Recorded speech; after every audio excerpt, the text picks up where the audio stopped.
ഞാൻ ഒരിക്കൽ ഇങ്ങനെ ക്ലാസ് എടുക്കുന്ന സമയത്ത് കുറെ ആണുങ്ങളും കുറെ പെണ്ണുങ്ങളും ഒക്കെ ഉണ്ടായിരുന്നു.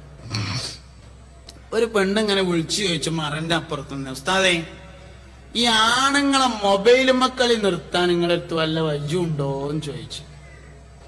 പെരേക്കട് വന്ന അപ്പം മൊബൈൽ മക്കളി തുടങ്ങി, അത് നിർത്താൻ നിങ്ങളെടുത്ത് വല്ല വയ്യുണ്ടോ ചോദിച്ചു. എല്ലാ ആണുങ്ങളും ഒരു കാര്യം മനസ്സിലായിക്കോളി, 3 സന്ദർഭം ഉപയോഗപ്പെടുത്താൻ കഴിഞ്ഞാൽ ജീവിതത്തിൽ വിജയിക്കാം. ഒന്ന്, രാവിലെ എഴുന്നേറ്റ ഉടനെയുള്ള 90 മിനിറ്റ് 1.5 മണിക്കൂർ. 2, ഓഫീസിൽ എത്തിയ ഉടനെയുള്ള 1 മണിക്കൂർ. 3, വീട്ടിൽ തിരിച്ചെത്തിയ ഉടനെയുള്ള 1/2 മണിക്കൂർ. എല്ലാരും മനസ്സിലായിക്കോളി. രാവിലെ എഴുന്നേറ്റ ഉടനെ 1.5 മണിക്കൂർ സ്വന്തം കാര്യത്തിന് മാത്രം ചെലവാക്കുക. നിസ്കരിക്കുക, ഖുർആൻ ഓതുക, നടക്കുക, കുളിക്കുക, ഇസ്തിരിടുക, ചാടുക, ഓടുക, എക്സസൈസ് ചെയ്യുക, അങ്ങനെയുള്ള കാര്യങ്ങളൊക്കെ സ്വന്തം കാര്യം 1.5 മണിക്കൂർ. രാവിലെ എഴുന്നേറ്റ് 1.5 മണിക്കൂർ സമയം മൊബൈൽ ഓണാക്കരുത്. അമ്മ വരുന്നൊക്കെ വരും, ഓണാക്കണ്ട. ഓഫീസിൽ ജോലിക്ക് ഹാജരായ ഉടനെ ആദ്യത്തെ 1 മണിക്കൂർ പുതുമയുള്ളതും ശ്രമകരവുമായ ഒരു കാര്യം ചെയ്യണം. വളരെ പ്രയാസമുള്ളത്, ഇന്നലെ ചെയ്തതല്ലാത്തത് ഒരു പുതിയ കാര്യം ഓരോ ദിവസം ചെയ്യണം. 1 മണിക്കൂർ. രാത്രി വീട്ടിൽ മടങ്ങിയെത്തിയ ഉടനെയുള്ള 1/2 മണിക്കൂർ സമയം ഭാര്യക്കും മക്കൾക്കും വേണ്ടി നീക്കി വെക്കണം.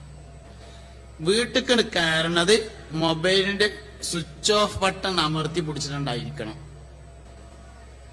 അല്ല, ആയിട്ടില്ലെങ്കിൽ 2ാമത്തെ വളവ് കഴിഞ്ഞിട്ട് വരുന്നിടത്ത് വലിയൊരു മൂച്ചില്ലേ, ആ മൂച്ചിന്റെ ചോട്ട് വണ്ടി നിർത്തിയിട്ട് മൊബൈൽ എടുത്തിട്ട് കളിച്ച.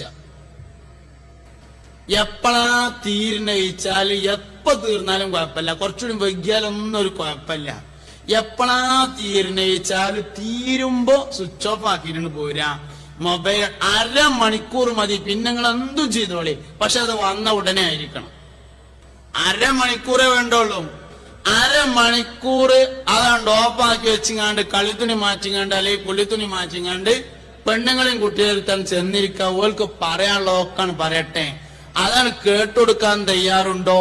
ആരൊപ്പം പോവൂല, മീൻകാരന്റെ ഒപ്പം പോവൂല, ഓട്ടോറിക്ഷക്കാരന്റെ ഒപ്പം പോവൂല, ആരൊപ്പം പോവൂല, നിങ്ങളൊപ്പം തന്നെ ഉണ്ടാവും.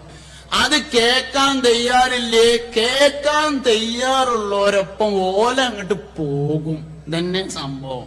അതുകൊണ്ട് കുടുംബജീവിതം വിജയിക്കണോ, ഞാൻ ഈ പറഞ്ഞ വിഷയം പാലിക്കുക എന്നത് പ്രധാനമാണ്.